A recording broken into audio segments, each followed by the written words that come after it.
अमेरिकी tech company पर ईरानी हमले का काउंटडाउन, ये खबर देखिए जरा। अब से कुछ ही घंटे में ईरान कर सकता है टेक कंपनी पर हमले। अमेरिकी कंपनियों को लेकर आईआरजीसी की बड़ी वार्निंग। मिडिल ईस्ट में 18 अमेरिकी लिंक्ड कंपनियों को टारगेट किया जाएगा। कर्मचारियों को दफ्तर छोड़ने की चेतावनी जारी कर दी गई है। मतलब तमाम अमेरिकी कंपनियां, बड़े बड़े नाम जिनको आप वर्ल्ड ओवर सुनते हैं कि उनका डोमिनेंस है, उनके बारे में यह कह दिया गया है मिडिल ईस्ट से अपना बोरिया बिस्तर समेटो और यहां से निकलो। और अगर यहां से तुम्हारे लोग नहीं हटते हैं तो फिर वो जिम्मेदार होंगे अगर उन्होंने वक्त रहते इवैक्यूएट नहीं किया तो। एक तरफ डोनाल्ड ट्रंप का संबोधन होने वाला है, दूसरी तरफ ये इवैक्यूएशन के बारे में वार्निंग जारी कर दी गई है। मिडिल ईस्ट में उन तमाम जगहों को अब असुरक्षित बताया जा रहा है, वल्नरेबल बताया जा रहा है, जहां पर अमेरिकी निशान किसी भी तरीके के मौजूद हैं। और यहां आप देख रहे हैं कि जिस तरीके से नेवल चीफ को श्रद्धांजलि देने के लिए उनके जनाजे में भीड़ उमड़ी हुई है, मतलब वहां यूनिटी ऐसी हो गई है लोगों के बीच में जो इसके पहले शायद ही ईरान में कभी रही हो। ये हालात और अमेरिका के सामने मौजूद विकल्प। पीके श्रीवास्तव सर। दिनेश, बहुत बहुत शुक्रिया आपके चैनल पर आने के लिए। सबसे ज़्यादा वॉर को एनालाइज करके आप ही दिखाते हैं। एक बात मैं कहना चाहूँगा, हमारे पैनलिस्ट कह चुके हैं, पीट हेग्सेथ ये कहते थे कि we bomb to negotiate. Actually उन्होंने क्या किया, they have bomb to unite Iran. उल्टा असर पड़ा है। और जो आप बात कर रहे हैं, अब ऐसा माहौल बन गया है कि ईरान की धमकियों का ज़्यादा असर पड़ रहा है देन अमेरिका की धमकियों का। आप कह रहे हैं अमेरिका की बातों को, जैसे अमेरिका ने कहा था जब तक टोटल सरेंडर नहीं होगा कोई बातचीत नहीं होगी। टोटल सरेंडर नहीं हुआ। ट्रंप ने कहना शुरू किया कि स्ट्रेट ऑफ ट्रंप है। अब कहते हैं हम हॉर्मुज से निकल जाएंगे, जिसको तेल चाहिए वो आके लड़ाई लड़े। आप बताइए, आपने स्ट्रेट ऑफ हॉर्मुज बंद कराया, एज सुपर पावर आपकी एक रिस्पॉन्सिबिलिटी थी। खाड़ी के देशों को देखिए, खाड़ी के देश अब जेलेंस्की से मदद लेने को तैयार बैठे हैं। जेलेंस्की खाड़ी देशों की अब यात्रा करके जा चुके हैं। वो कह रहे हैं मैं ड्रोन से आपको बचाने की क्षमता मेरे पास है। अब इसका अगर ये युद्ध खत्म होता है तो ट्रंप के पास या यूएसए के पास उनकी प्रतिष्ठा में चोट लगी कि नहीं लगी? और इस युद्ध में ईरान की प्रतिष्ठा बढ़ी है, कम नहीं हुई है, क्योंकि उन्होंने इंड्योरेंस दिखाई है।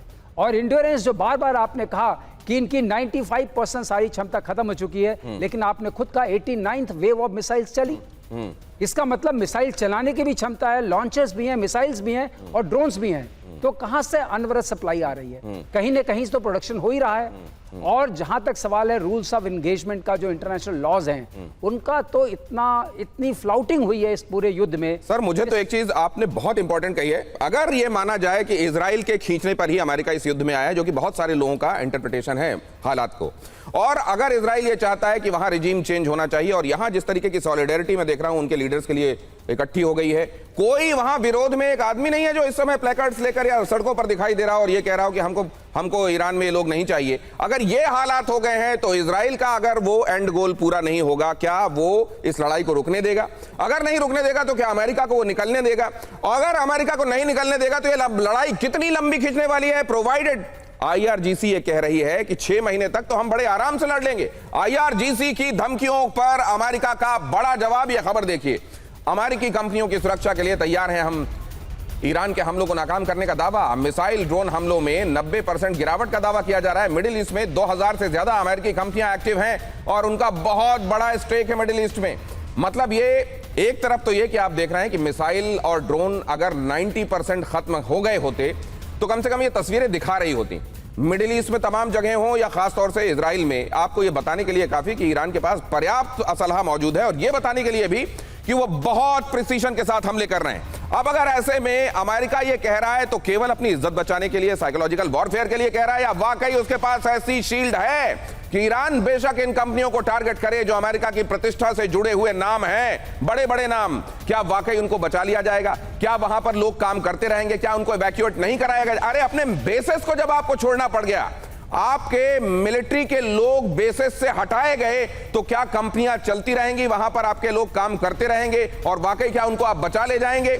ये एग्जेजरेशन है जो वॉर टाइम में चाहिए होता है अमेरिका जैसे सुपर पावर को अपनी इज्जत बचाए रखने के लिए, या इसमें दम भी है? जनरल सिन्हा, आपका टेक। जय हिंद दिनेश जी, आपके दर्शकों को भी मेरा जय हिंद। देखिए, सवाल आपका बड़ा तीखा और बहुत पैना है। आपने पूछा है कि क्या ईरान के पास ऐसी शक्ति आ गई है कि वो इन चीजों को करता रहे और 6 महीने चले। मेरा आकलन तो यही कहता है।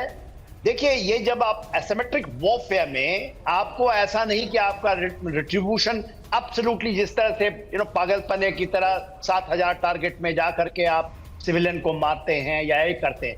देखिए, एयर वॉरफेयर का जिसमें हम जिसको कहते हैं नॉन कॉन्टैक्ट वॉरफेयर का, जो आप देखा कि आप एयर पावर से डिस्ट्रॉय कर दीजिएगा, उसका एक लिमिटेशन होता है, सैचुरेशन पॉइंट होता है। पहले आपने देखा 28 तारीख को बड़ा स्पेक्टेकुलर उनकी विक्ट्री हुई थी, जब उन्होंने उनके सुप्रीम कमांडर को मार दिया, 45 लोगों को निकाल दिया, पर उन्होंने कहा दिया कि रीजिम चेंज कर दिया, हमने अपने आप डंका पीट दिए। मगर आप देखिए, 1 महीने से भी ज्यादा का समय हो चुका है, 5वें वीक में यह लड़ाई चल रही है। आज डिसाइड कर देगा, 10 बजे देखिएगा, यदि इनकी रिट्रीब्यूशन आती है 18 कंपनियों के ऊपर में, ईरान चाहता है लंबा खींचे, और उसकी बैकिंग है, रशिया की बैकिंग है, चाइना की बैकिंग है, इनके पास बैकिंग है, ये लेके चलिए।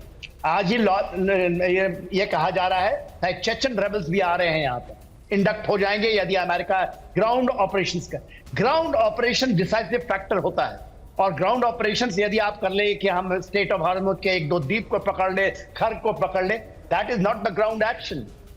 आप कहें कि हम एयरबॉर्न ऑपरेशंस जो 82 एयरबॉर्न डिवीजन से, या हम एक्सपेडिशनरी फोर्सेस से amphibious landing, that is not the ground operation, that is beginning of ground operation. Ground operations के लिंक अप आपको फोर्सेस चाहिए, जो कि अमेरिका के पास कैपेबिलिटी ही नहीं। तो ये तो बड़ी खतरनाक सिचुएशन की तरफ आप इशारा कर रहे हैं सर, कि मतलब फिर ये चाह कर भी अपने आप को ये खर्ग तक लिमिटेड नहीं रख पाएंगे, ये ऐसा नहीं कर पाएंगे कि किसी एक पर्टिकुलर जगह पर जाकर और वहां पर काबिज होकर वहां से उसको नर्वस सिस्टम बना ले और वहां से पूरे ईरान को कंट्रोल कर ले।